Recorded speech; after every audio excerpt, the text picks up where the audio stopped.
Hello बच्चों, let's read the question.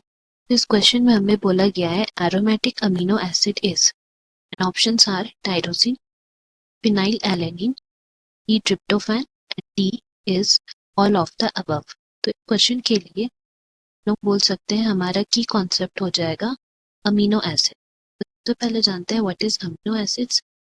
लोग amino acids को डिस्क्राइब कर सकते हैं ऑर्गेनिक कंपाउंड तो कंसिस्ट कर अमीनो ग्रुप, एक carboxyl group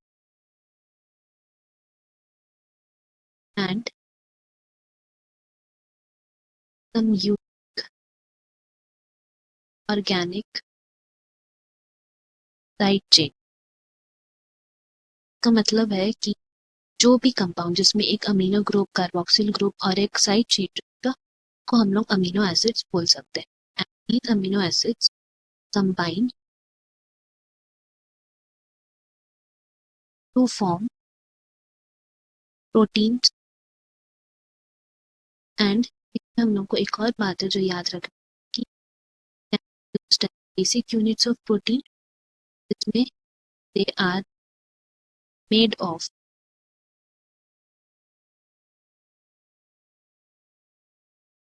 carbon, hydrogen, oxygen and nitrogen. तो ये हुआ अमीनो एसिड्स के बारे। अब अगर हम लोग के टाइप्स के बारे में बात करेंगे तो इनके बहुत से टाइप्स हो सकते हैं। फर्स्ट हम लोग इनको essential and non essential amino acids के बेसिस पे डिवाइड कर सकते हैं, जिसमें एसेंशियल अमीनो एसिड्स वो हैं जो हमारे बॉडी को बहुत ज़्यादा ज़रूरत है पर हमारा बॉडी वो प्रोड्यूस नहीं कर पाता, सो वो हम लोग डाइट के फॉर्म में बाहर से लेते हैं। whereas non essential amino acids वो है जो हमारे बॉडी को ज़रूरत नहीं है but they are usually produced in our body. Now ये हुआ उनके एक तरह का टाइप्स। दूसरा हम लोग उनको डिफाइन कर सकते हैं in the form of being polar, non polar या फिर नेगेटिव और पॉजिटिव साइड चेन्स, जिसको हम लोग आर ग्रुप भी बोलते हैं। And lastly in the form of aromatic amino acids. तो यहाँ जो हम डायग्राम देख रहे हैं उसको हम लोग लेबल कर देते हैं 1, 2 एंड 3, जिसमें सबसे पहला जो है इट इज फिनाइल एलेनिन। तो फिनाइल एलेनिन के बारे अगर हम लोग बात करते हैं then we can say that is the structure which is described as essential amino acid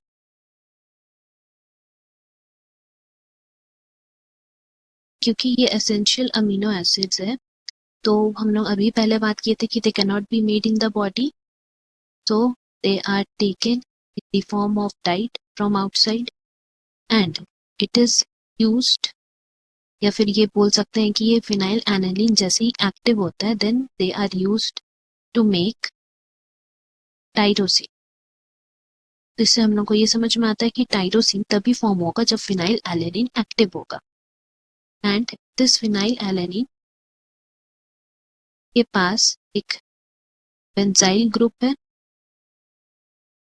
which is substituted for the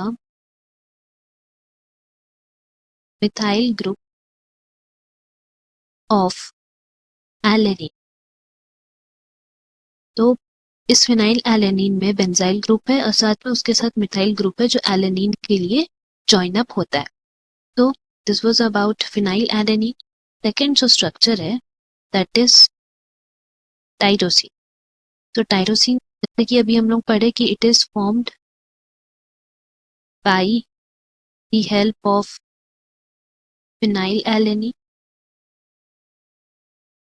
और ये भी एक अनदर तरह का अमीनो एसिड है जो हमारे बॉडी में मिलता है। And lastly third is tryptophan. तो ट्रिप्टोफैन भी एक तरह का non polar aromatic amino acid है and we have to remember that ये तीनों ही नॉन पोलर होते हैं। अब इनके फंक्शंस के बारे अगर हम लोग बात करते हैं यहाँ पे फंक्शंस, सबसे पहला था फिनाइल एलेनिन, तो उसी के फंक्शंस के बारे में बात करते हैं। तो फिनाइल एलेनिन यूजुअली हम लोग को हेल्प करता है to maintain healthy nervous system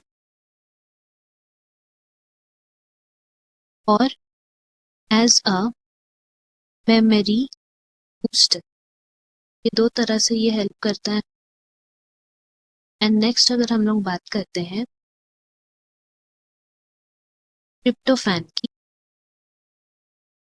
यहाँ पे सेकंड जो हम लोग का था वो टायरोसिन था, तो हम लोग सबसे पहले टायरोसिन के बारे ही पढ़ लेते। It is used in the role for the production of thyroid